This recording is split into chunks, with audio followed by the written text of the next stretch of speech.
Chief of Naval Staff, Admiral Dinesh Kumar Tripathi, FOC in Sea Western Naval, Vice Admiral Mr. Sanjay F. J. Singh, Rear Admiral Rahul Vilas Gokhale, government of India और state government और Indian navy के officers और sellers, मेरे media को मित्रों, देवियों व सज्जनों, आज इस INS विक्रांत पर अपने नेवल वॉरियर्स के साथ मिलकर मुझे बेहद खुशी हो रही है। जब मैं भारत की समुद्री शक्ति के गौरव INS विक्रांत पर खड़ा हूं तो सचमुच मेरी खुशी के साथ साथ गौरव और विश्वास का भाव, एक सेंस ऑफ प्राइड हमारे अंदर पैदा हुई है। जब तक राष्ट्र की समुद्री सीमाओं की सुरक्षा आपके मजबूत हाथों में है, तब तक भारत को कोई तिरछी निगाहों से नहीं देख सकता, ऐसा मेरा पक्का विश्वास है। वैसे भी विक्रांत का अर्थ होता है अदम्य साहस और अपराजेय शक्ति। आज आप सभी जाबाजों के बीच खड़े होकर मैं इस नाम के अर्थ को साकार होता हुआ प्रत्यक्ष अपनी आंखों से सामने देख रहा हूं। आपकी आंखों में जो दृढ़ता है, उसमें भारत की असली शक्ति स्वाभाविक रूप से झलकती है। साथियों, आज मैं यहां केवल एक रक्षा मंत्री के नाते ही नहीं आया हूं, बल्कि मैं स्वयं एक कृतज्ञ भारतीय के रूप में आप सबके बीच यहां खड़ा हूं। मैं आपके समर्पण को नमन करने और आपके शौर्य को सराहने और आपके परिश्रम को का अभिनंदन करने के लिए आया हूं, उसे सलाम करने के लिए आया हूं। मैं आप सभी को ऑपरेशन सिंदूर की सफलता पर तहे दिल बधाई देता हूं। पहलगाम में हुए कायराना आतंकी हमले के बाद जब भारत ने ऑपरेशन सिंदूर प्रारंभ किया तो हमारी आर्म्ड फोर्सेज ने जिस गति, गहराई और स्पष्टता के साथ कार्रवाई की, मैं मानता हूं वह अपने में अद्भुत था, वह बेमिसाल था। उसने न केवल आतंकवादियों की बल्कि उन्हें पालने पोसने वाले सरपरस्तों को भी स्पष्ट संदेश दे दिया है कि भारत अब सहन नहीं करता है, भारत अब सीधा जवाब देता है। साथियों, जब उसी समय में हमने पाकिस्तान के आतंकी अड्डे और उसके इरादों को ध्वस्त कर दिया, हमारा प्रहार इतना तगड़ा था कि पाकिस्तान पूरी दुनिया से भारत को रोकने की गुहार लगाने लगा था। अंत में हमने अपनी शर्तों पर, और मैं फिर दोहरा रहा हूं, हमने अपनी कंडीशंस पर और अपने मिलिट्री एक्शंस को रोका है। अभी तो हमारी सेनाओं ने अपनी आस्तीनें पूरी मोड़ी भी नहीं थी, अभी तो हमने अपना पराक्रम दिखाना शुरू ही नहीं किया था। साथियों, इस पूरे इंटीग्रेटेड ऑपरेशन में नौसेना की भूमिका बहुत ही गौरवशाली रही है। ऑपरेशन सिंदूर के दौरान जब वायुसेना ने पाकिस्तान की धरती पर आतंकी अड्डों को ध्वस्त किया, तब अरब सागर में आपकी आक्रामक तैनाती, बेजोड़ मैरीटाइम डोमेन अवेयरनेस और समुद्री वर्चस्व ने पाकिस्तानी नेवी को उसके ही तटों के पास सीमित कर दिया। वे खुले समुद्र में आने का साहस तक नहीं जुटा सके। साथियों, समुद्र में तैनात हमारे वेस्टर्न फ्लीट शिप्स ने आतंकवादी हमले के 96 आवर्स के भीतर वेस्टर्न और ईस्टर्न कोस्ट पर सरफेस टू सरफेस और सरफेस टू एयर मिसाइल्स और टारपीडो से कई सफल फायरिंग की, जो हमारी प्लेटफॉर्म, सिस्टम और चालक दल की कम्बैट रेडीनेस को दिखाता है। In long range precision strikes ने दुश्मन के खिलाफ हमारी इंटेंट और रेडीनेस को भी दर्शाया है और दुश्मन इसी से डिफेंसिव पोस्चर में आ गया। साथियों, हमारी फोर्सेस की फॉरवर्ड डिप्लॉयमेंट के साथ साथ विक्रांत कैरियर बैटल ग्रुप की फोर्सफुल एक्शन ने भी हमारे इरादे और क्षमता का प्रभावी संकेत दिया है। आपकी इस मजबूत तैयारी ने दुश्मन के हौसले को पहले ही पस्त कर दिया। पाकिस्तान के लिए आपकी तैयारी मात्र ही बहुत थी आपको तो एक्शन की जरूरत ही नहीं पड़ी, आपकी तैयारी से ही दुश्मन सख्ते में आ गया। पाकिस्तान ने इंडियन नेवी की प्रचंड शक्ति, उनकी सैन्य सूझबूझ और विध्वंसक क्षमताओं को न सिर्फ महसूस किया बल्कि वे उससे भयभीत भी हुए। यह कहना कोई अतिशयोक्ति नहीं होगी कि आपकी मौजूदगी ने दुश्मन की गति को शुरू होने से पहले ही रोक देने में कामयाबी हासिल की। मैं भारतीय नौसेना के प्रत्येक अधिकारी, भारतीय नौसेना के प्रत्येक जवान और उससे जुड़े हुए हर सिविलियन को भी हृदय से बधाई देता हूँ। अभी हाल ही में हमारी सेना के जवानों से मिलने मैं कश्मीर गया था, फिर उसके बाद मैं भुज गया था अपने एयर वॉरियर्स से मिलने के लिए, और आज मैं यहाँ पर नेवल वॉरियर्स के बीच में मौजूद हूँ। मैं महसूस कर पा रहा हूँ कि हमारी सेना का मनोबल यदि पहाड़ की तरह अडिग है, हमारी डिफेंस, हमारी एयरफोर्स का मनोबल यदि आसमान की ऊंचाइयाँ छू रहा है, तो हमारी नेवी का मनोबल भी समुद्र से अधिक गहरा है और विशाल भी है।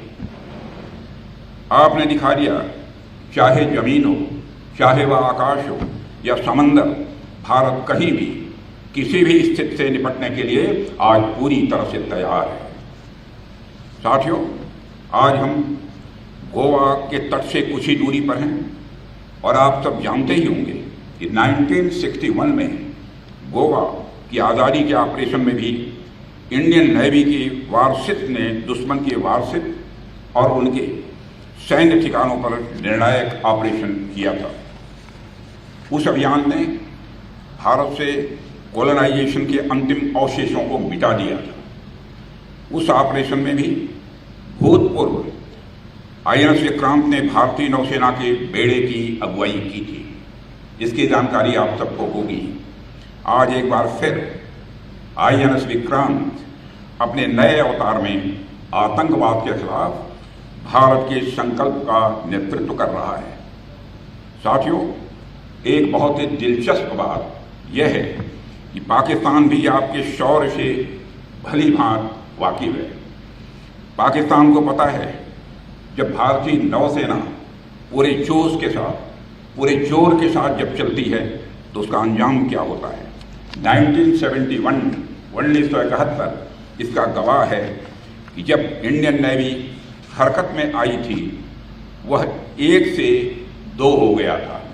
मैं पाकिस्तान की बात कर रहा हूँ। जब हमारी इंडियन नेवी हरकत में आई थी तो पाकिस्तान 1 से 2 हो गया था। अगर ऑपरेशन सिंदूर में भारतीय नौसेना अपनी फॉर्म में आई होती तो पाकिस्तान के 2 टुकड़े ही न होते, बल्कि मैं समझता हूँ शायद 4 टुकड़े हो जाते।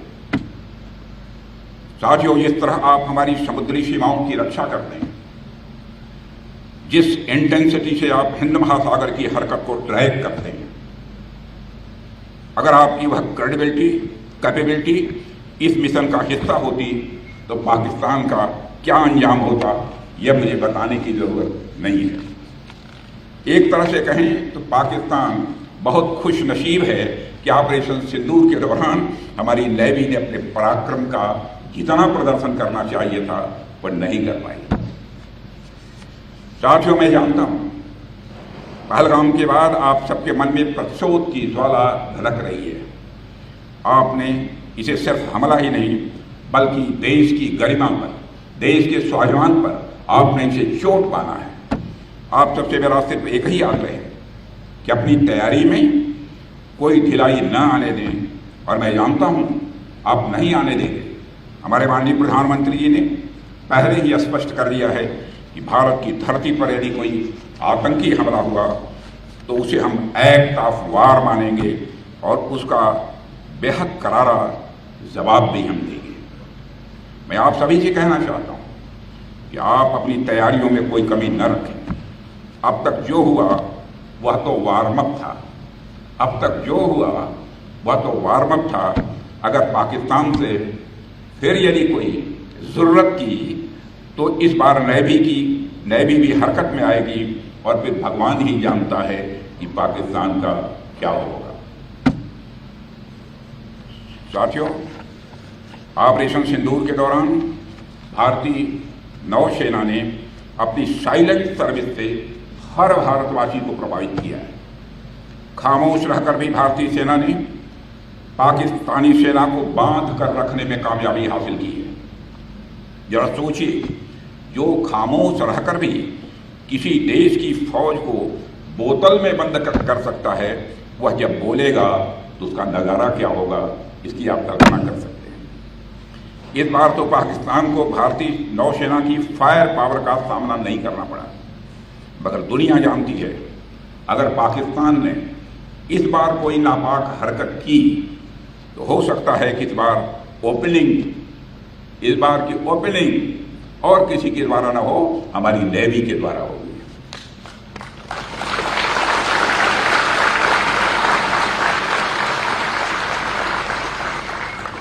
साथियों, पाकिस्तान को यह समझ लेने की जरूरत है, आतंकवाद के जिस खतरनाक खेल को वह आज़ादी के समय से ही खेलता आ रहा है, उसकी मियाद अब खत्म हो चुकी है।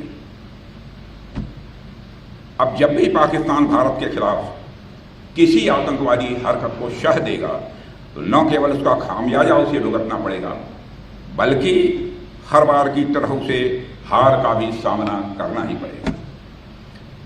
ऑपरेशन सिंदूर सिर्फ एक मिलिट्री एक्शन नहीं थे, बल्कि आतंकवाद के खिलाफ भारत का एक फ्रंटल असॉल्ट है।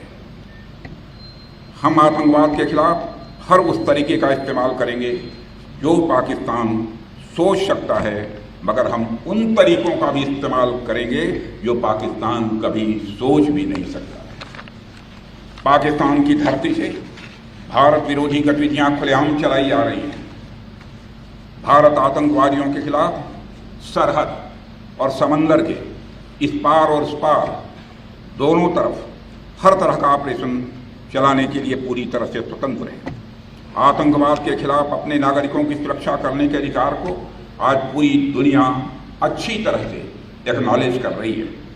इस काम को करने से आज भारत को दुनिया की कोई ताकत रोक नहीं सकती। पाकिस्तान के हक में यही बात होगी कि वह अपनी जमीन पर चल रही आतंकवाद की नर्सरी को अपने हाथों से उखाड़ फेंके। इसकी शुरुआत उसे हाफिज सईद और मसूद अजहर जैसे आतंकवादियों को भारत के हाथों में सौंपने से करनी चाहिए। यह दोनों न केवल भारत में मोस्ट वांटेड टेररिस्ट की सूची में हैं, बल्कि ये यूनाइटेड नेशंस की डेजिग्नेटेड टेररिस्ट की लिस्ट में भी शामिल हैं। हाफिज सईद मुंबई हमलों का गुनाहगार है, कौन नहीं सच्चाई को जानता है। समुंदर के रास्ते मुंबई में मौत बरसाने का जो गुनाह उसके संगठन ने किया है, बहनों भाइयों, उसको आज भी हम भूले नहीं हैं। मेरे देश के बहादुर जवानों, उसका इंसाफ होना चाहिए और मैं मानता हूं कि कभी न कभी उसका इंसाफ होकर रहेगा।